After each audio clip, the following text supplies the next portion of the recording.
اعوذ باللہ من الشیطان الرجیم بسم اللہ الرحمن الرحیم۔ آج کے درس کا موضوع ہے عورتوں کا اعتکاف۔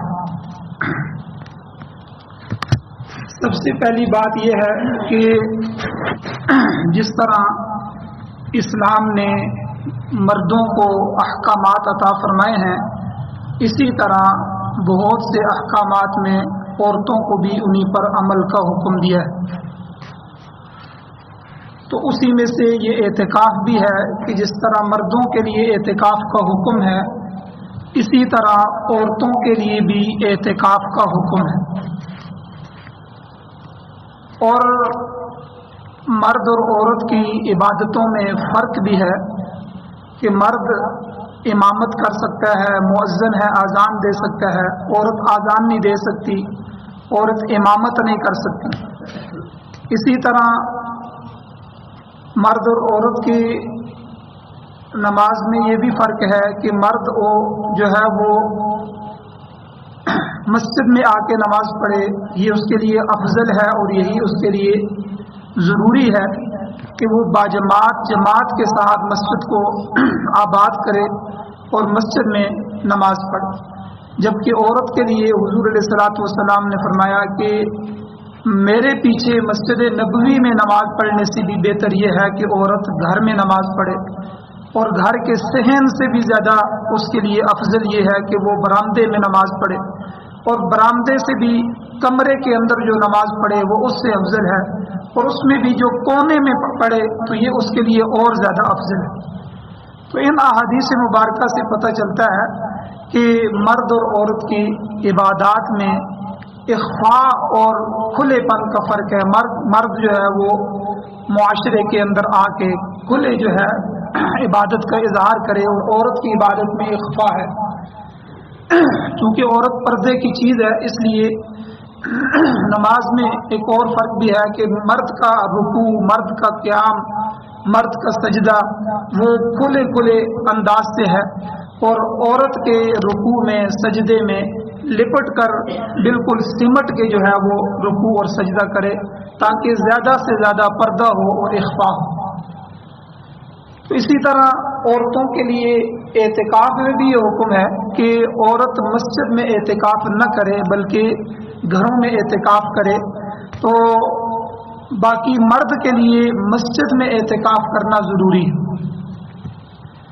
شروع اسلام میں امہات المؤمنین جو ہیں ان کے خیمے مسجد میں لگائے جاتے تھے، لیکن احادیث سے، روایات سے معلوم ہوتا ہے کہ جب مسجد میں قافلوں کی آمد زیادہ ہو گئی تو جناب نبی کریم صلی اللہ علیہ وسلم نے اسے ناپسند سمجھتے ہوئے منع فرما دیا۔ حضرت اماں عائشہ صدیقہ رضی اللہ تعالی عنہ کی حدیث ہے، صحیح بخاری کی 2033 نمبر حدیث ہے، کہ وہ فرماتی ہیں کہ کان النبی صلی اللہ علیہ وسلم یعتکف فی العشر الاواخر من رمضان، کہ نبی اکرم صلی اللہ علیہ وسلم رمضان کے آخری عشرہ میں اعتکاف کیا کرتے تھے۔ فکنت اضرب له خباء، میں آپ علیہ الصلوۃ والسلام کے لیے ایک خیمہ لگا دیتی تھی۔ فیصلی الصبح، بس آپ صلی اللہ علیہ وسلم صبح کی نماز پڑھ کے اس میں چلے جاتے تھے۔ ثم يدخله، صبح کی نماز ادا فرماتے پھر اس میں داخل ہو جاتے۔ فاستأذنت حفصة وعائشة ان تضرب خباء، حضرت حفصہ رضی اللہ تعالی عنہ نے پھر حضرت عائشہ صدیقہ رضی اللہ تعالی عنہ سے اپنے اعتکاف کے لیے خیمہ لگانے کی اجازت چاہی۔ تو وہ فرماتی ہیں کہ فأذنت لها، میں نے ان کو اجازت دے دی، پس انہوں نے فضربت خباء، وہ خیمہ لگا دیا۔ فلما رأته زینب ابنت جحش، تو ام المؤمنین زینب ابن جحش نے جب ان کو دیکھا تو انہوں نے بھی ضربت خباء آخر، اپنا دوسرا خیمہ وہاں لگا لیا۔ فلما اصبح النبی صلی اللہ علیہ وسلم رأى الاخبیہ، جب حضور علیہ الصلوۃ والسلام نے صبح کو وہ خیمے دیکھے تو فقال، پوچھا ما ھذا، یہ کیا ہے؟ فاخبر، نبی علیہ السلام کو خبر دے گی، پورے حالات بتائے گئے۔ تو فقال النبی صلی اللہ علیہ وسلم، تو حضور علیہ السلام نے ارشاد فرمایا البر ترون بہن فترک الاعتکاف ذلک الشہر، کہ حضور نے فرمایا کہ کیا تم یہ سمجھتے ہو کہ یہ خیمے ثواب کی نیت سے کھڑے کیے گئے؟ فترک، پھر حضور نے اس مہینے یعنی رمضان کا اعتکاف چھوڑ دیا. ثم اعتکف 10 من شوال، پھر آپ نے شوال میں 10 دن اعتکاف کیا.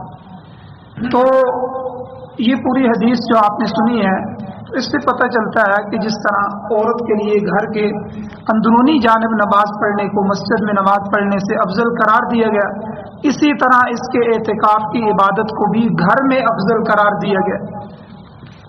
اور دوسری چیز کہ اعتکاف کے لیے چونکہ مسجد ضروری ہے، اس لیے عورت کو چاہیے کہ اگر گھر میں کوئی جگہ عبادت کے لیے پہلے سے مقرر ہو تو اس جگہ میں اعتکاف کے لیے بیٹھے. ہمارے پرانے جو گاؤں اور پرانے دیہات، پرانے حضرات جو ہوتے تھے، وہ کوئی اونچی سی تھوڑی سی جگہ بنا دیتے صحن کے آخر میں یا کمرے کے کسی کونے میں، تو وہ اکثر نمازیں وہاں پڑھتے تھے. اس کو مصلی کہتے ہیں کہ یہاں ہم نماز پڑھتے ہیں. پھر اس کا بڑا خیال رکھتے تھے کوئی بچہ وہاں پیشاب نہ کر دے، کوئی وہاں بچے جو ہیں اس حالت میں نہ جائیں. وہ چھوٹی سی جگہ ہوتی تھی. آج کل بھی جو لوگ کوٹھیاں بناتے ہیں، مکانات بناتے ہیں، ہم نے دیکھا ہے کہ وہ اپنا ایک کمرہ چھوٹا سا اس کے لیے مختص کرتے ہیں کہ یہاں ہم گھر کی مستورات وغیرہ نماز پڑھیں. تو اول تو اس طرح کی کوئی عبادت کی جگہ پہلے سے مقرر ہے تو اس جگہ میں اعتکاف کے لیے عورت بیٹھ جائے. اگر کوئی ایسی جگہ مقرر نہ ہو جیسے کہ آج کل عام حالات میں اسی طرح ہے، تو سب سے پہلے گھر میں کسی جگہ کو عبادت کی نیت سے نماز کے لیے مقرر کریں. ایک مسئلہ. پھر دوسرے نمبر پہ 20ویں روزے کو سورج غروب ہونے سے پہلے پہلے اس جگہ میں سنت اعتکاف کی نیت سے عورت داخل ہو جائے اور پردے لٹکا کر خیمہ بنا لینا بہتر ہے تاکہ یکسوئی حاصل ہو جائے. تو یہ جو پردے لٹکائے جاتے ہیں یہ ضروری نہیں ہے، لیکن یہ یکسوئی کے لیے ہوتے ہیں کہ کوئی آدمی اپنی تلاوت کرے اور ادھر ادھر نظر نہ پڑے، ورنہ نظر جو ہے وہ ہر آنے جانے والے پر پڑتی ہے اور اسی طرح بندہ جو ہے وہ دوسری چیزوں میں مشغول ہونے کا خطرہ ہوتا ہے.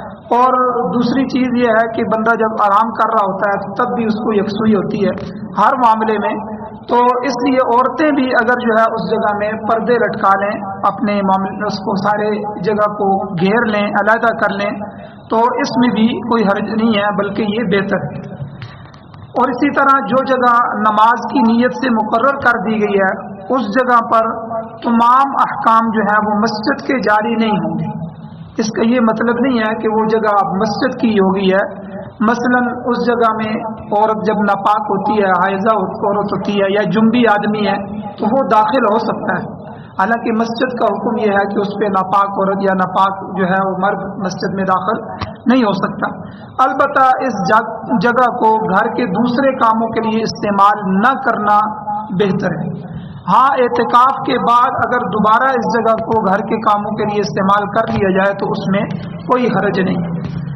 اسی طرح اعتکاف کی حالت میں عورت اسی جگہ کھائے، اسی جگہ پیے، اسی جگہ سوئے، صرف وضو کے لیے اور قضائے حاجت کے لیے اس جگہ سے باہر آئے. بیت الخلاء جاتے ہوئے جو اس کے محرم افراد ہیں یا ماں باپ ہیں یا بہن بھائی ہیں، ان سے اپنا منہ چھپانے کی ضرورت نہیں. یہ منہ چھپانا بھی اعتکاف والوں کے لیے کوئی حکم نہیں ہے شریعت کا، کوئی ضروری نہیں ہے. ہاں یہ اس کی علامت ہوتی ہے کہ بھئی یہ بندہ ہمارے پاس سے گزر رہا ہے، یہ تو اعتکاف والا ہوگا. تو لیکن یہ ضروری نہیں ہے. بعض لوگ اس کو ضروری سمجھتے ہیں کہ اپنے چہرے کو ڈھانپ لیں، چہرہ چھپائے رکھیں. تو عورت کے خاص کر کے وہ جگہ سے نکلتی ہے تو عورت جو ہے اس کے گھر کے اپنے افراد ہوتے ہیں، بہن بھائی ہوتے ہیں، بیٹے بیٹیاں ہوتے ہیں، ماں باپ ہوتے ہیں، تو ان سے چہرہ چھپانے کی ضرورت نہیں ہے. بس خاموشی سے وہاں جائے اور اپنی ضرورت، اپنی قضاء حاجت پوری کر کے واپس آ جائے، فوراً آ جائے. اور اس کے علاوہ گھر کے کسی کام کے لیے بھی اعتکاف کی جگہ سے باہر آنے سے اعتکاف اس کا ٹوٹ جائے گا.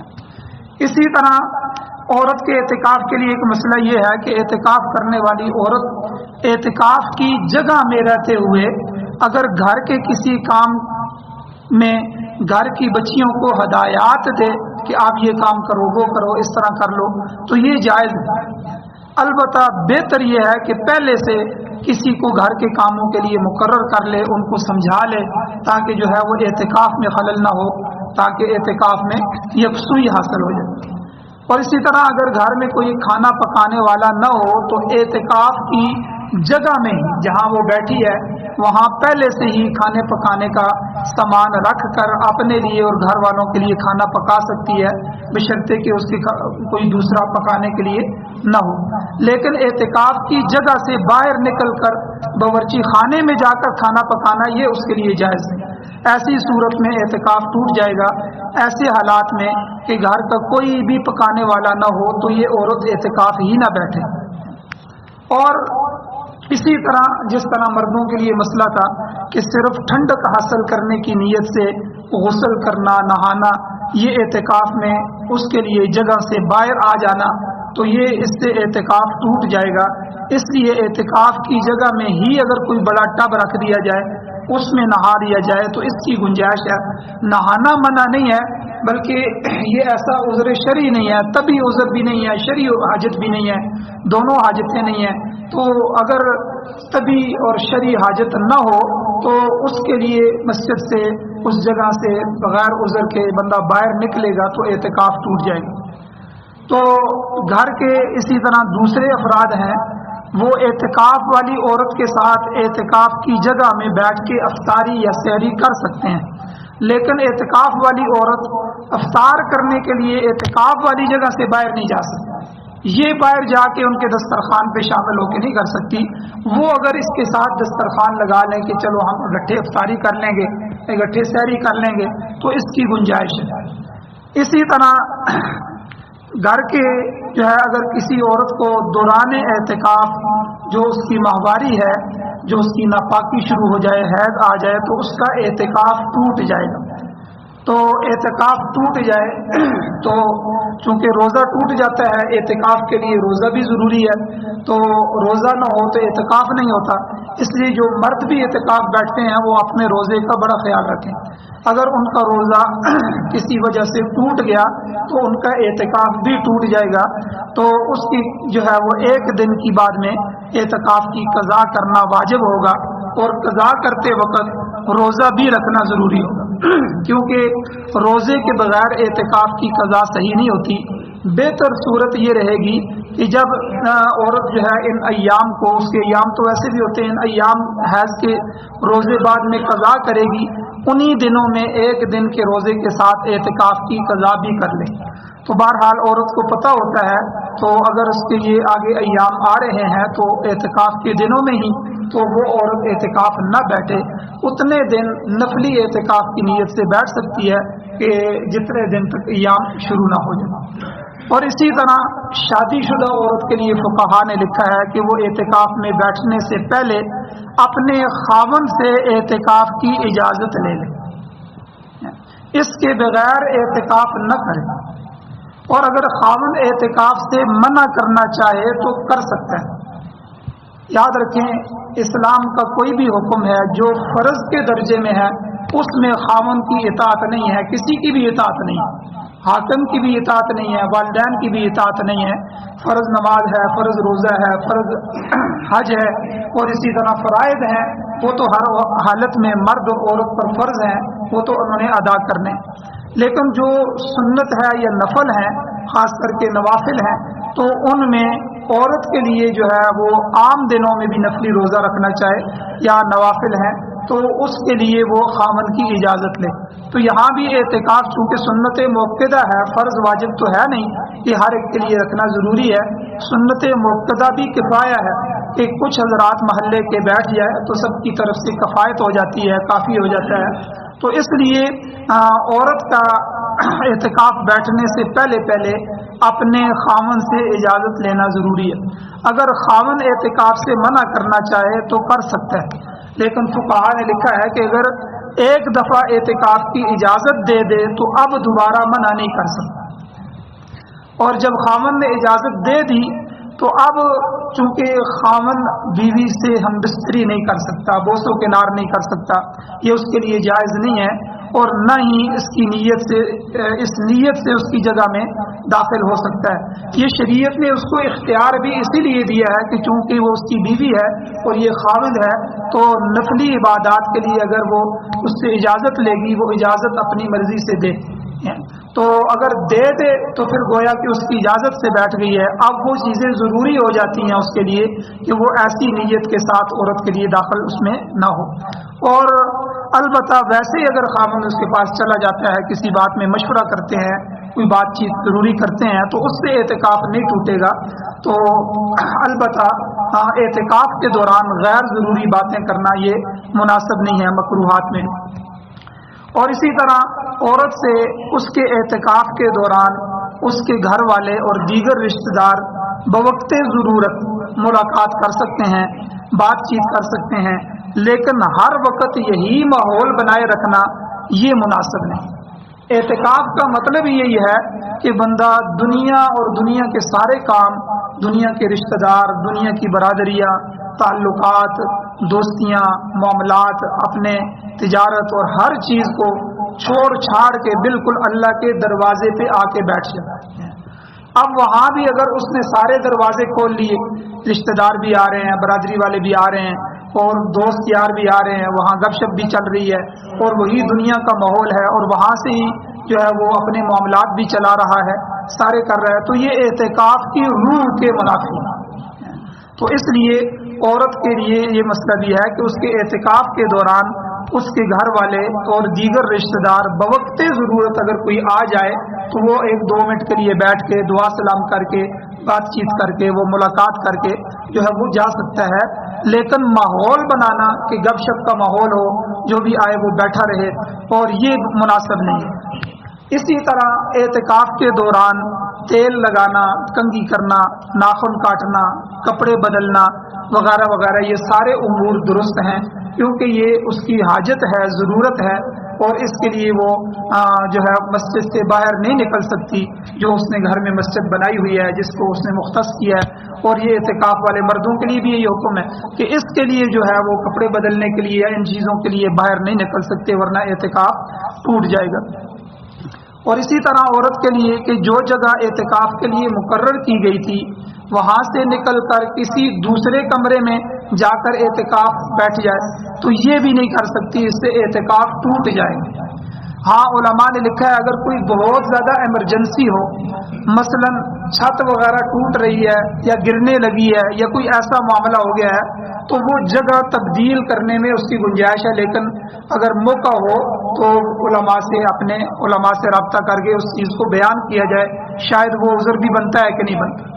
تو اس لیے انتہائی ایمرجنسی میں اگر کیسی کوئی ضرورت پیش آ جائے تو وہ کر سکتی ہے، لیکن عام طور پہ جو جگہ مختص کر دی ہے اب اس سے دوسرے کمرے میں نہیں جا سکتی۔ اسی طرح 29ویں یا 30ویں روزے میں عید کا چاند نظر آنے کے بعد اعتکاف ختم ہو جائے گا۔ اس کے بعد اگر اعتکاف کی جگہ سے باہر آنا چاہے تو آ سکتی ہے، مرد حضرات بھی اعتکاف سے نکل کے گھروں کو جانا چاہیں تو جا سکتے ہیں۔ باقی عورت کے لیے بھی وہی اذکار ہیں کہ اعتکاف کے دوران قرآن مجید کی خوب کثرت کے ساتھ تلاوت کی جائے۔ تیسرا کلمہ جس میں خاص طور پہ 5 اوراد ہیں، سبحان اللہ والحمد للہ ولا الہ الا اللہ واللہ اکبر ولا حول ولا قوت الا باللہ العلی العظیم، یہ تسبیحات صبح شام عورت جو ہے کثرت کے ساتھ کرے، اور استغفار کثرت کے ساتھ کریں کہ ہمارے گناہ اللہ معاف کر دے۔ اسی طرح درود شریف نبی علیہ الصلوۃ والسلام پر کثرت کے ساتھ پڑھیں۔ آیت کریمہ جو ہے لا الہ الا انت سبحانک انی کنت من الظالمین، اس کا ورد کریں۔ سبحان اللہ وبحمدہ سبحان اللہ العظیم، اس کی تسبیح کی بڑی فضیلت ہے، اس کا بڑا وزن ہے، تو اس کی تسبیحات کریں۔ اور جتنے بھی نوافل ہیں، تہجد ہے، اشراق ہے، چاشت ہے، اوابین ہے، صلاۃ التسبیح ہے، خاص طور پہ ان سب کا اہتمام کرے۔ اور اگر عورت پڑھی لکھی ہے تو اس کے لیے بھی یہ ہے کہ وہ دینی کتابوں کا مطالعہ کر سکتی ہے، اس دوران خوب مطالعہ کرے اور اپنے علم میں بھی اضافہ کرے۔ تو یہ سارے کام ہیں جو مرد بھی اور عورتیں بھی اعتکاف کے دوران کر سکتی ہیں۔ اللہ تعالیٰ سے دعا ہے